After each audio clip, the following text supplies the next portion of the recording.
Hello my dear students, I welcome you all to my English class. Myself your English teacher Almas. Today we are going to learn a lesson of class 7th. The name of the chapter is A Soldier's Son.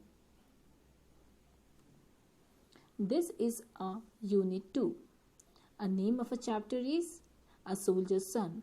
It was written by Shobha Ghosh. Now the story you are going to read tells you about kind of bravery. It tells you about a young boy's passionate will to save his country from enemy attack. The boy performs a deed of patriotism. So let us see what is the story about. The story goes like this. A soldier's son. The plane was veering and shuddering in the sky. It was losing height rapidly and hurtling towards Earth. It would be a matter of minutes before it crashed. A figure fell out of the fiery object that was plummeting down to the earth. A white structure mushroomed and opened like a flower in the sky, and the man floated gently down with the wind to the ground.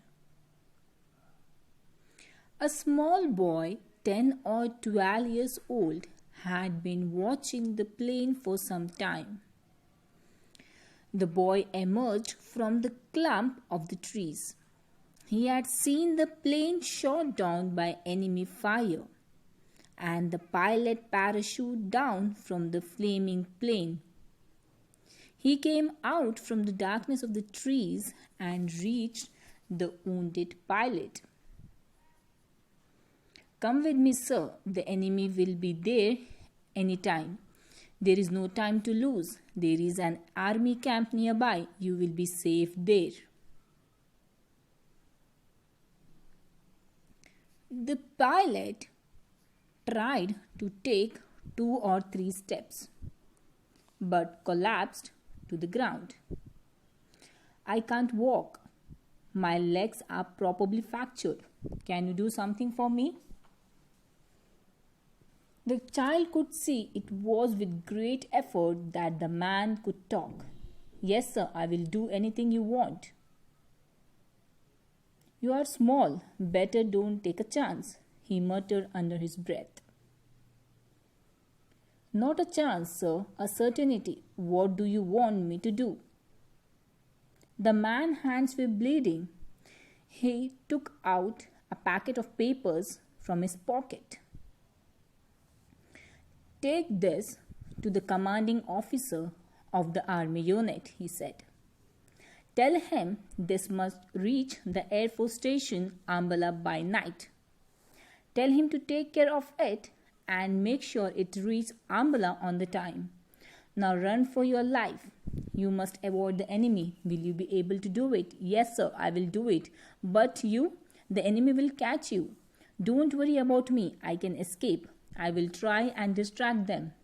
You run and hand over the packet." "Yes, sir," said the boy with a smart salute. The man could not help smiling, although he was grimacing with the pain of his injuries.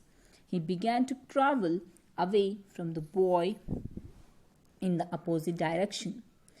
The small figure stretched across the open space back to the trees from which it has emerged. The enemy, however, had seen him. A few of them gave a chase and shot at him. The cartridge fell everywhere around him. The child ran fast and was lost to the sight. The enemy gave up and turned their attention to the cowering figure of the pilot. A few minutes later, the boy stood at the sentry post of the army unit. "Take me to the commander, Sahib. There is something I have to deliver to him." "A little boy, you cannot go to the commander, Sahib. No one is allowed to go to his room unless it is very important." "What I have is very important. It is from the pilot whose plane was shot down."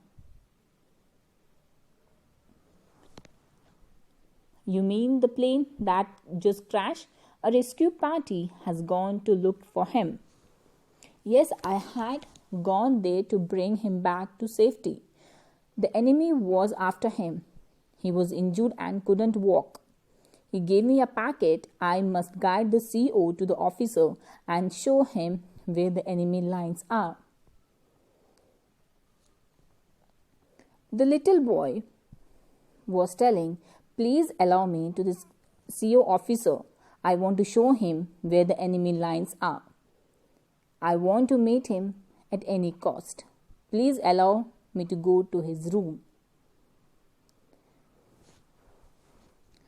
The sentry spoke into the field telephone. A sepoy came to the sentry post and took the boy to the Commander Sahib. He went to the commander officer and gave a salute to the commander officer. "Who are you and why do you want to see me?" the commanding officer asked. "My name is Maqbul Butt. My father was awarded a medal for the bravery. He died fighting for the nation. So what I have to do for you, son?" "My mother and I live here now. I was watching the plane when I heard an anti-craft gun fire and saw the plane become unsteady.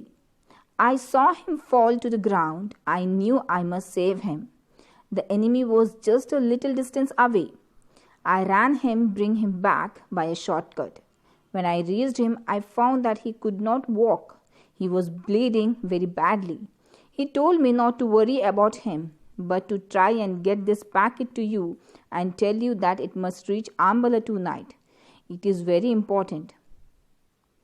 So I came here to give this, a packet of paper, to Commander Sahib."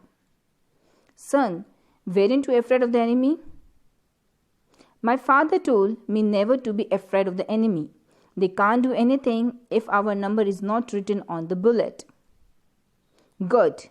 You are indeed the brave son of a brave soldier. Has the enemy been able to catch the pilot?" "I don't know, sir. I couldn't wait to see. I had to carry out my orders first. I knew where he fell. I also knew where the enemy lines are. I can guide you to it by a shortcut so that you can intercept them and cut off their retreat.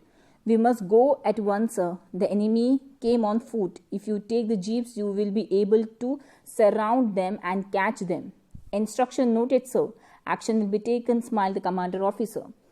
5 minutes later, the group of the enemy soldiers found themselves surrounded by jeeps. There was no escape. One of them started to run, but realized that it was of no use.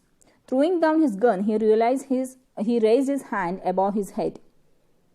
The enemy was rounded up and the pilot rescued. He was bleeding, for he had been dragged along and he failed to rise and even walk when prodded with the bayonets.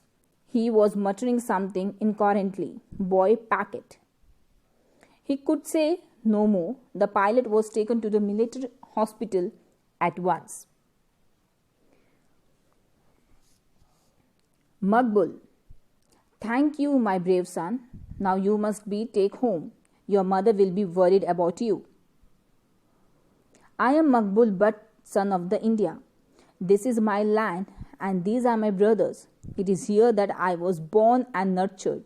My father's blood is mixed with the soil of his land, and my mother's tears water the earth on which our crops grow.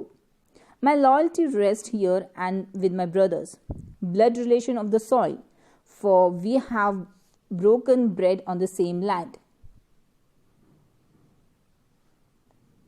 The boy, who had been standing, crumpled up all of a sudden and fell down. The enemy fire had hit his leg and blood was dropping from the wound. The commanding officer gathered an fallen figure in the arms and carried the child to the ambulance. The boy stirred and grimaced with pain. Major Dogra moved towards him and gently eased his leg into a more comfortable position. The commander officer was in worry. His eyes was with tears. Makbul smiled through his dirt-streaked face. A soldier never weeps, sir. Another voice from somewhere far away, lost in the distant years, seemed to say, a soldier never runs from the enemy, father. You told me so. He must face the bullet even when they tear his chest to shed. Yes, my son, a soldier must not weep, but a father's heart weeps and bleeds with the blood of his son. I received the PVC for my son in the 1971 war. He must have been very brave. You too are very brave, sir. Don't worry. I will be all right. I am a soldier's son. I too will become a soldier when I grew up. You, my child, are a soldier already. Aren't you? You are proud of you and hope that someday you will lead our army with the same daring and courage that you have shown today. By this, I come to the end of the lesson. I hope you have understood the explanation of the lesson in this video. Thank you for watching, children.